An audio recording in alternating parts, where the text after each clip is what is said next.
آپ آئے تو بہاروں نے لٹائی خوشبو، آپ آئے تو بہاروں نے لٹائی خوشبو، پھول تو پھول تھے کانٹوں سے بھی آئی خوشبو۔ اب میں مولانا محترم سے مؤدبانہ گزارش کرتا ہوں کہ منصب خطابت پر تشریف لائیں اور اپنے قیمتی خطاب سے سامعین کو مستفید فرمائیں۔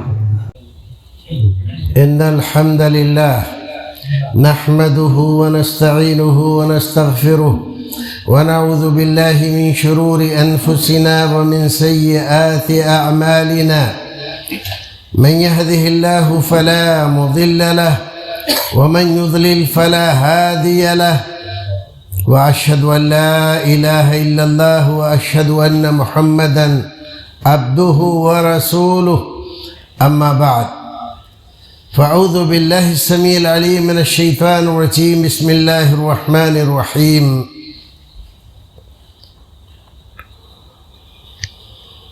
فليحذر الذين يخالفون عن امره ان تصيبهم فتنه او يصيبهم عذاب اليم۔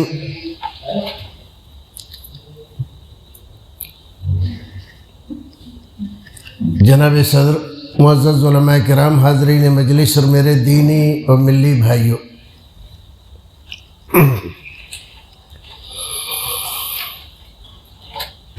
اس مبارک مجلس میں جو عام روایتوں سے الگ ہٹ کر منعقد کی گئی ہے، اللہ رب العزت اس سلسلے کو دراز فرمائے اور اس کو برکتوں سے، رحمتوں سے، نوازشوں سے، عنایتوں سے سرفراز کرے۔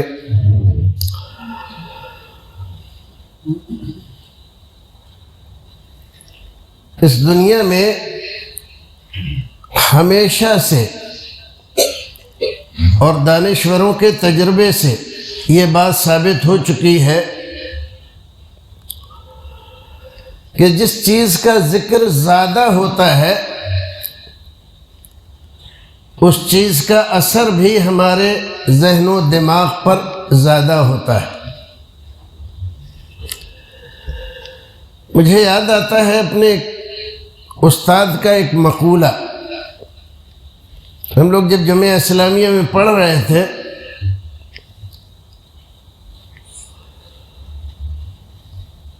تو ایک افغانی طالب علم نے استاد سے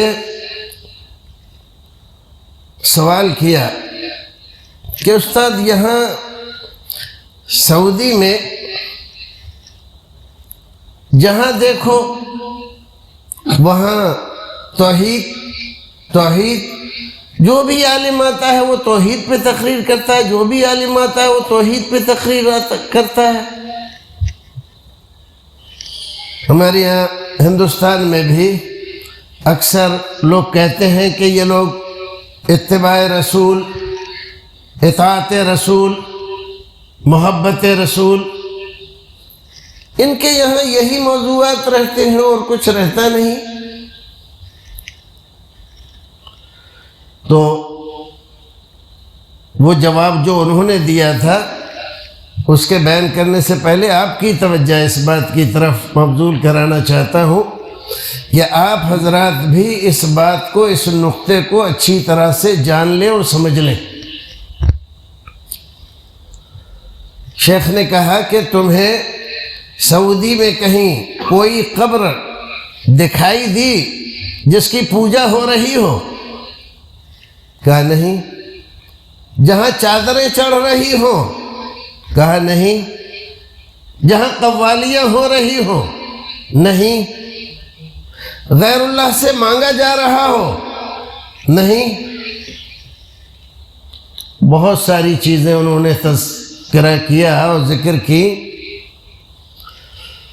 کہا اور تمہارے یہاں کوئی بستی، کوئی شہر ایسا ہے جس میں بڑے بڑے مزارات نہ ہوں، قبے نہ ہوں، آستانے نہ ہوں، درگاہیں نہ ہوں، قوالیاں نہ ہو رہی ہوں، چادریں نہ چڑھ رہی ہوں، گاگریں نہ چڑھ رہی ہوں؟ نہیں، کوئی بھی شہر نہیں ہے۔ تو تمہارا ملک بھی مسلم ملک ہے اور بڑے بڑے سلاطین رہے ہیں وہاں، اور یہ ملک بھی مسلم ملک ہے، اتنا بڑا فرق کیوں ہے دونوں میں؟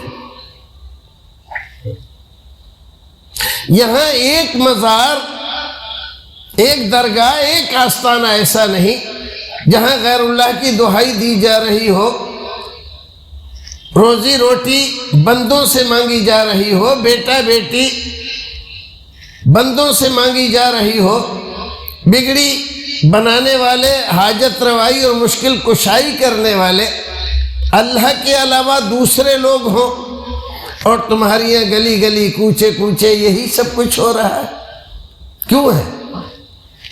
اب وہ حیران جواب کیا دے، اس کو کوئی جواب نہیں سوچ رہا۔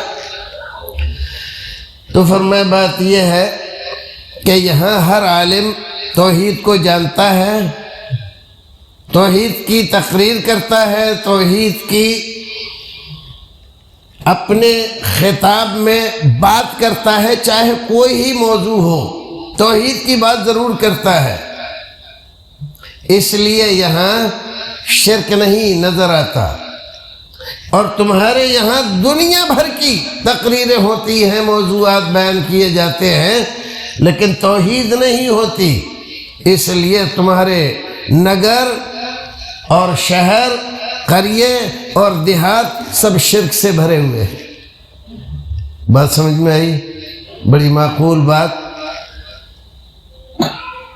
ایسے ہی ہمارے ہاں جو توحید پر بیان ہوتے ہیں، سنت رسول پر بیان ہوتے ہیں، اطاعت رسول پر بیان ہوتے ہیں، محبت رسول پر بیان ہوتے ہیں، اسی کی وجہ ہے کہ یہاں کفرستان میں ہزار خرابیاں ہیں ہمارے اندر،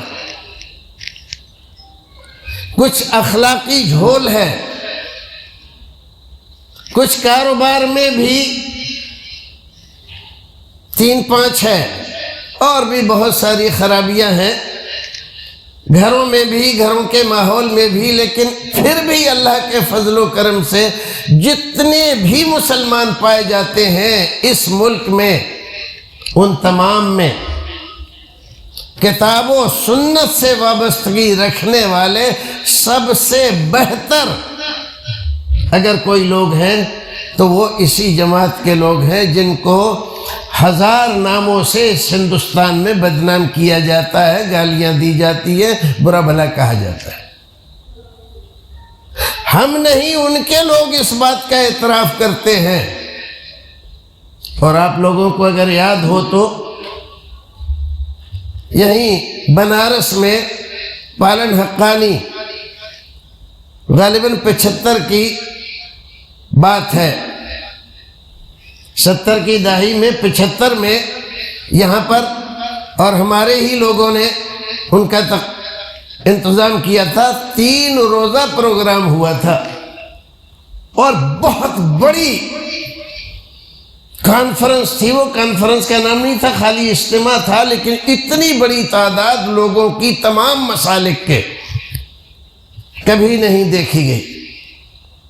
پالن حقانی کی تقریروں میں جو لوگ میری عمر سے کچھ زیادہ کے ہوں گے، ان لوگوں کو، اکثر لوگ تو گزر گئے، اللہ کو پیارے ہو گئے، لیکن کچھ لوگوں کو جن کو دلچسپی ہوگی انہوں نے ضرور سنا ہوگا۔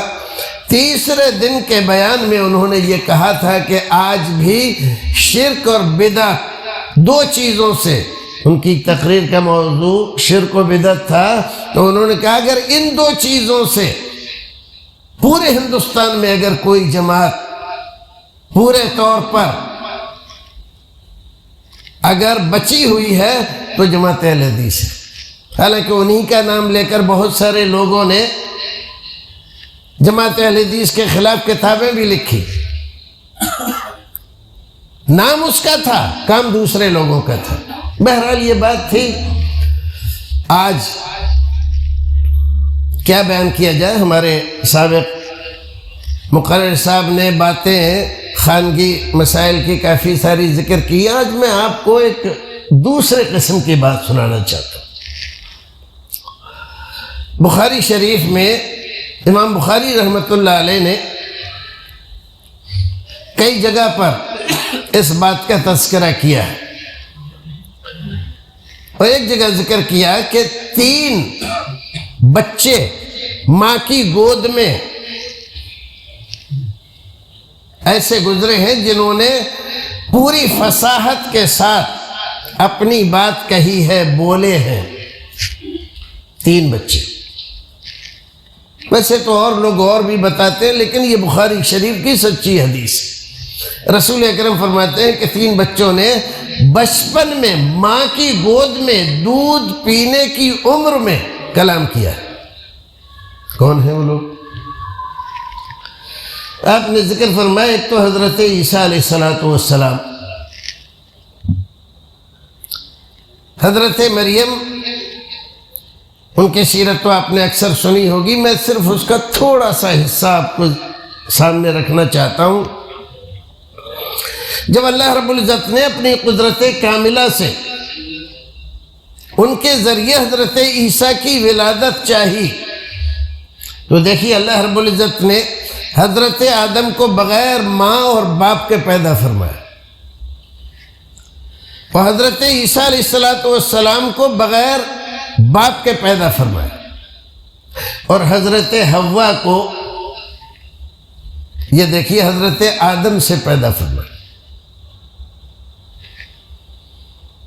جو چاہے کرے، فعال لما یرید، صرف وہی ایک ذات ہے کہ جو چاہے کر سکتی ہے، اس کے علاوہ کوئی نہیں۔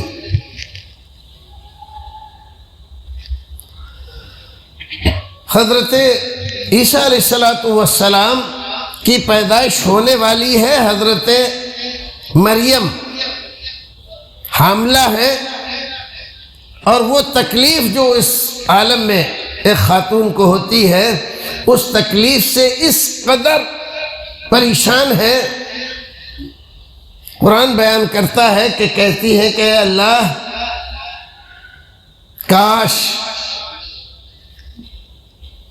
میں اس سے پہلے وَكُنْتُ نَسِيًّا مَنْسِيًّا مر گئی ہوتی اور نسیًا منسیہ ہو گئی ہوتی۔ اتنی تکلیف یہ قرآن بیان کر رہا ہے۔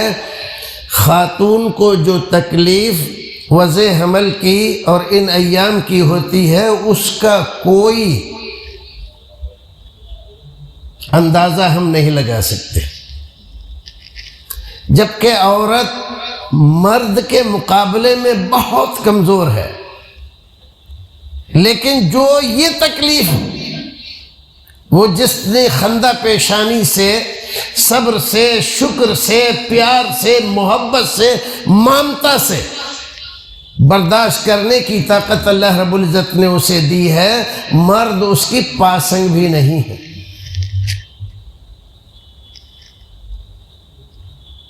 آپ اندازہ لگائیے، یہ ایک اللہ رب العزت کی ولی ہے، وہ عورت ولی ہے، ایک نبی کی ماں ہے، اور وہ کہہ رہی ہے وَكُنْتُ نَسِيًّا مَنْسِيًّا، اے کاش میں اس سے پہلے مر گئی ہوتی۔ اور ایک دوسرا ذرا اللہ رب العزت کا ایک عجیب معاملہ دیکھیے، جب تکلیف اور شدت بڑھنے لگی تو اللہ رب العزت کا حکم ہوا وَهُدِّي إِلَيْكِ بِجِذْعِ النَّخْلَةِ تُسَاقِطْ عَلَيْكِ رُطَبًا جَنِيًّا، مریم گھبراؤ نہیں، جاؤ یہ کھجور کا درخت کھڑا ہے، اس کو جا کر ہلاؤ۔ جس عورت سے 2 قدم چلنا دشوار ہے اور مشکل ہے، اور اس کو اللہ رب العزت کہہ رہا ہے کہ یہ کھجور کا درخت ہے، اس کو ہلاؤ، اور اس کی وجہ سے، ہلانے کی وجہ سے تازہ کھجوریں گریں گی اور ان کو کھاؤ۔ تو یہ بیان تو ہم نے بہت سارے سنا گا، ترجمے میں بھی پڑھا ہوگا، لیکن کبھی آپ نے سوچا کہ اتنی تکلیف میں مبتلا خاتون کو اللہ رب العزت کا یہ کہنا کہ جاؤ اور اس کو ہلاؤ، کچھ سمجھ میں آتا ہے ہمیں کہ ایک پیغام دیا جا رہا ہے ہمیں، اور خاص طور سے خواتین کو، کہ ان ایام میں بستر پہ پڑے رہنا یہ اس کے لیے مفید نہیں ہے۔ اور آج دیکھیے کہ ہر گھر میں جس کو دیکھیے آپریشن ہو رہا ہے، جس کو دیکھیے آپریشن ہو رہا ہے۔ اور اللہ رب العزت جو بغیر باپ کے بچہ پیدا کر سکتا ہے، تو کیا حضرت جبریل کے ذریعے اس کھجور کے درخت سے کھجور توڑ کے اور ان کی خدمت میں پیش نہیں کر سکتا ہے؟ وہ تو اس سے پہلے بھی جنت سے میوے بھیج کر مریم کو کھلاتا تھا۔ انا لکی ھذا قالت من عند اللہ، قرآن ہی میں بیان ہے نا۔ تو جنت سے میوے بھیج کر کھلا رہا ہے، اور ایسی نازک حالت میں حکم دے رہا ہے کہ جاؤ اس کھجور کو ہلاؤ۔ بہت سی عبرتیں ہیں اس کے اندر جو ہم نے چھوڑ دی ہیں، اور اس سے ہم عبرت حاصل نہیں کرتے ہیں، اور خاص طور سے ہماری خواتین۔ تقریباً 45 سال کی بات ہو گئی، ناگپور میں ایک بال تراشنے والے نے، غیر مسلم تھا وہ، ہمارے یہاں مدرسے میں آتا تھا، تو بال بناتے ہوئے ایسے ہی تذکرہ نکلا تو اس نے بتلائی، غیر مسلم ہو یا مسلم ہو، حکمت کی بات جہاں کہیں سے ملے مسلم کے لیے اس کا لے لینا سب سے بہتر ہدیہ۔ کلمۃ الحکمہ ضالۃ المؤمن حیث یجدها فہو احق بها، جہاں کہیں بھی ملے وہ سب سے زیادہ مستحق ہے اس کے لینے کا۔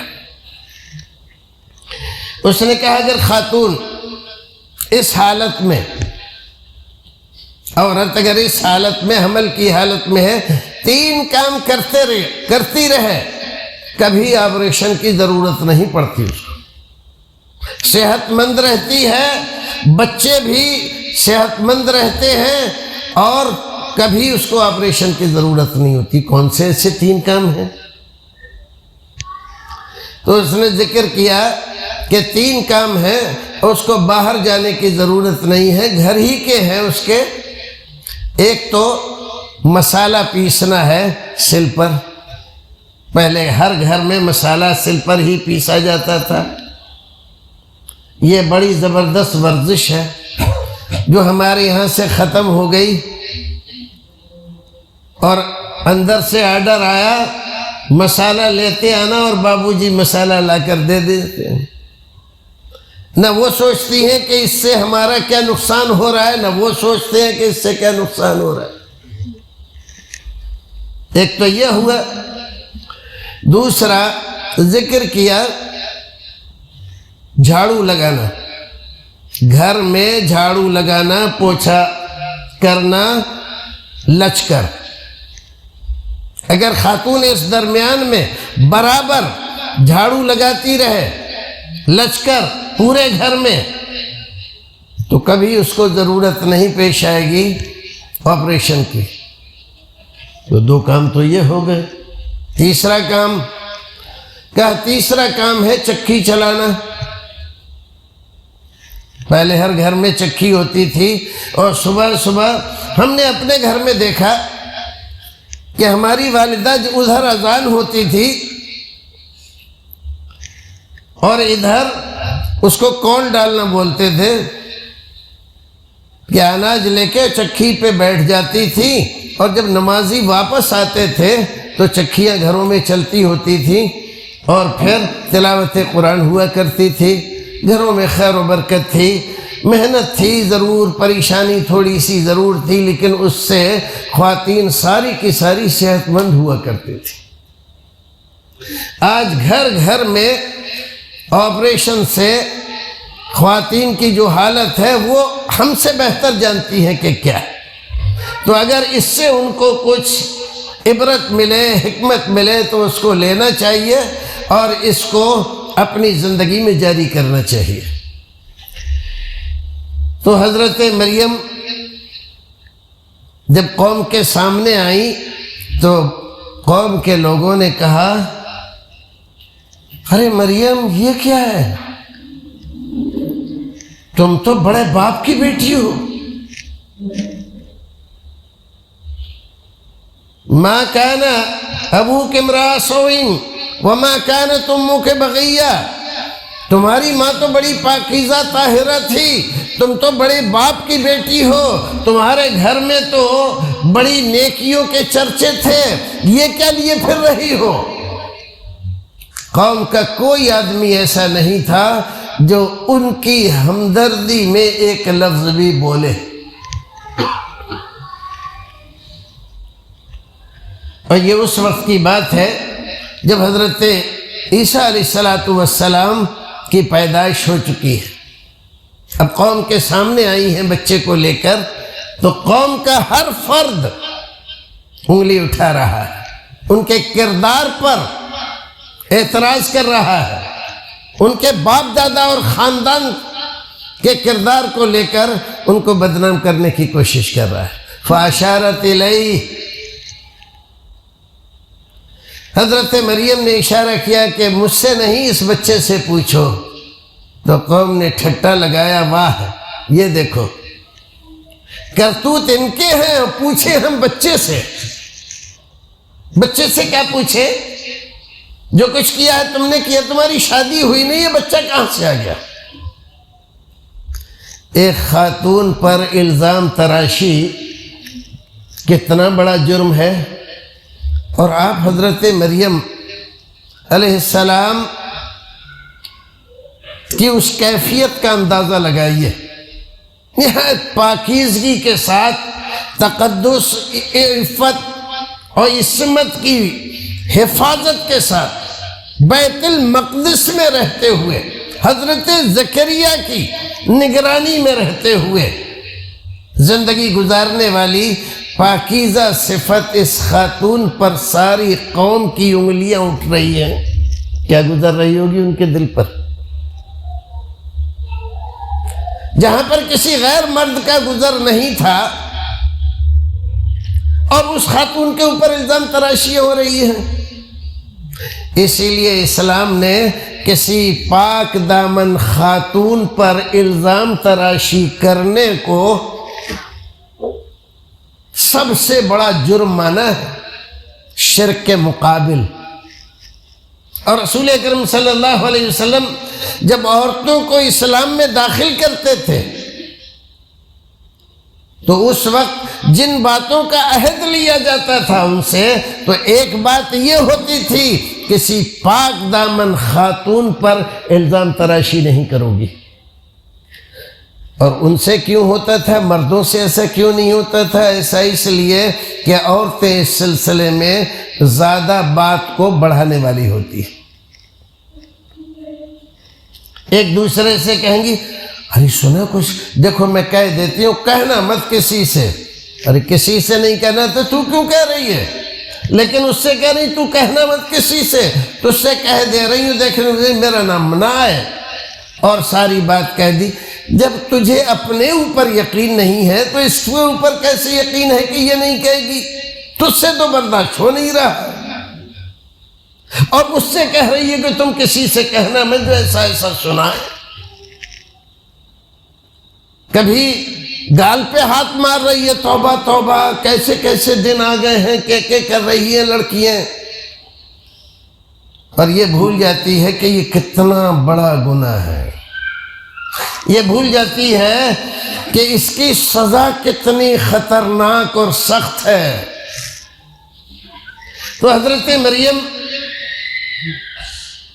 علیہ السلام نے اشارہ کیا، فاشارت الیہ، قالوا کیف نکلم من کان فی المہد صبیا، کہنے لگے واہ یہ خوب باتیں کر رہی ہے، تو بچہ گود میں لگا ہوا، اس سے ہم کیسے بات کریں؟ تو حضرت عیسیٰ علیہ السلام کو اللہ رب العزت نے گویا عطا فرمائی، قال انی عبد اللہ آتانی الکتاب وجعلنی نبیا، فصیح زبان میں قال انی عبد اللہ، میں اللہ کا بندہ ہوں، اللہ رب العزت نے مجھے کتاب عطا فرمائی ہے اور مجھے نبی بنایا ہے۔ یہ پہلا بچہ ہے رسول اکرم صلی اللہ علیہ وسلم جس کا تذکرہ فرما رہے ہیں کہ ماں کی گود میں جس نے کلام کیا ہے. آپ اندازہ لگا رہے ہیں اس کو، یہ تو سن لیا آپ نے، لیکن یہ دیکھیے کہ بچہ اپنی ماں کی برات کا اظہار کر رہا ہے. اس کے دامن پر جو کیچڑ لگائی جا رہی ہے اس کو صاف کر رہا ہے، اس کو پاک دامن بتا رہا ہے، اس کی پاک دامنی اور عفت و عصمت کا اظہار کر رہا ہے. اور یہیں سے یہ سبق ہمیں ملتا ہے کہ اگر اس طرح کی کوئی بات کوئی بھی بچہ اپنی والدہ کے لیے سنے تو اس کے لیے لازم ہوتا ہے کہ وہ اس کی تردید کرے، اور یہ بات ایسی نہیں ہے کہ اس کو برداشت کر لیا جائے. حضرت عیسیٰ علیہ السلام نے کلام کر کے اپنی والدہ کے دامن کو پاک کر دیا، اور لوگ پھر اس کے بعد اتنے گرویدہ ہوئے کہ اسی بچے کو خدا کے ساتھ شریک کرنے لگے، خدا کا بیٹا کہنے لگے. اور آج ہمارے یہاں ہندوستان میں جو گلی گلی کوچے کوچے مزار ہیں، آستانے ہیں، درگاہیں ہیں، کرامتوں کی شہرتیں ہیں، ایک ذرا ذرا سی بات کے اوپر جبکہ اس کا کوئی ثبوت نہیں ہے، پھر بچوں نے ایک بار ضد کی پیر صاحب سے کہ ابا ہم تو ہاتھی پر بیٹھیں گے، تو کہا بیٹا ابھی ہاتھی پر بیٹھنے کی عمر نہیں ہے، بعد میں دیکھیں گے. جب بہت زیادہ ضد کی تو پیر صاحب بچوں کو لے جا کر ایک دیوار پر بٹھا دیتے ہیں اور دیوار سے کہتے ہیں کہ چل مائی منڈی کی، تو وہ چل رہی ہے جیسے ہاتھی چلتا ہے جھوم جھوم کے. یہ کرامت ہے پیر صاحب کی. جھوٹی عزت کر لیا یوں ہی. حضرت عیسیٰ علیہ السلام کو خدا کا بیٹا یوں ہی نہیں بنایا ان لوگوں نے. اسی طرح کی جیسی باتیں یہاں ہمارے یہاں حاجت روا، مشکل کشا، بیٹا بیٹی، روزی روٹی دینے والا مان رہے ہیں ہم ان لوگوں کو جو چلے گئے پتہ نہیں کس حال میں ہیں، یہ بھی پتہ نہیں، کسی کے پاس کوئی گارنٹی نہیں. تو انسان ہمیشہ سے اندھ وشواسی رہا ہے. یا تو اتنا بڑھائے گا کہ اس کو خدا یا خدا کا بیٹا بنا دے گا، نہیں تو اتنا گرائے گا کہ اس کو انسان ماننے کے لائق بھی نہیں رکھے گا. تو حضرت عیسیٰ علیہ السلام کو ایک وہ وقت تھا کہ ان کی ماں پر الزام لگایا جا رہا تھا، ان کے کردار پر کیچڑ اچھالی جا رہی تھی، انہیں حلالی ماننے کے لیے تیار نہیں تھے.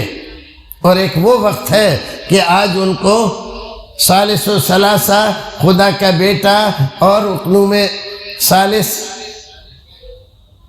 کہہ کر ان کو خدائی میں شریک ماننے کے لیے تیار ہیں. بہرحال یہ پہلا بچہ ہے.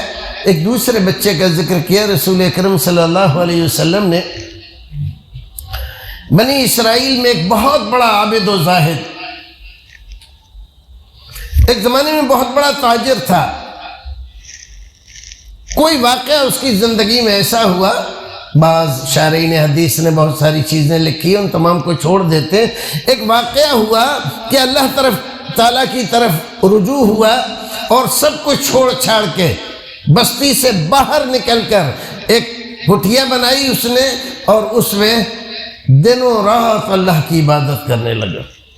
اس کی ماں اس کے مامتا میں، پیار میں، لاڈ میں، محبت میں ایک بار اس کے پاس گئی تو اس نے اپنی جو کٹھیا بنائی تھی، سوما جو بنایا تھا، تو وہ 2 منزلہ تھا. اوپر وہ رہتا تھا اور دنوں رات عبادت میں مشغول رہتا تھا. تو ماں گئی اور جا کے اس نے آواز دی، اس کا نام جریج تھا. یا جریج کلمنی،